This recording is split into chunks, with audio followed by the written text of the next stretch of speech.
जब से मिथुन कुशवाहा खेसारी लाल के बेटी के ऊपर गंदा गाना गाया, तब से खेसारी के फैंस लोग मिथुन कुशवाहा के इतना तंग किया, परेशान किया, बदनाम किया। उसके घर पर पहुंचकर उसके फैंस लोग माता पिता के तंग किया, फोन करके मिथुन कुशवाहा के परेशान किया। यही परेशानी नहीं झेल पाया तो अभी खेसारी लाल के फंसाने के लिए मिथुन कुशवाहा इस दुनिया का छोड़ के ऊपर चला गया है। जाने से पहले मिथुन कुशवाहा सफाई दे दिया है कि मैं कृति के ऊपर गाना गाया हूँ तो इनके लोग सब मुझे तंग किया है, परेशान किया है। मैं अब खेसारी लाल के धमकी नहीं सह पाया हूँ, इसलिए अब मैं इस दुनिया का छोड़ के जा रहा हूँ।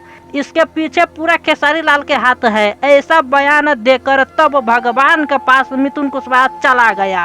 जो कुछ भी हुआ है मिथुन कुशवाहा के साथ भी बहुत ही गलत हुआ है। आज वो इस दुनिया में नहीं है। अब उसके माता पिता के कौन कमा के खिलाएगा, कौन उसके घर संभालेगा।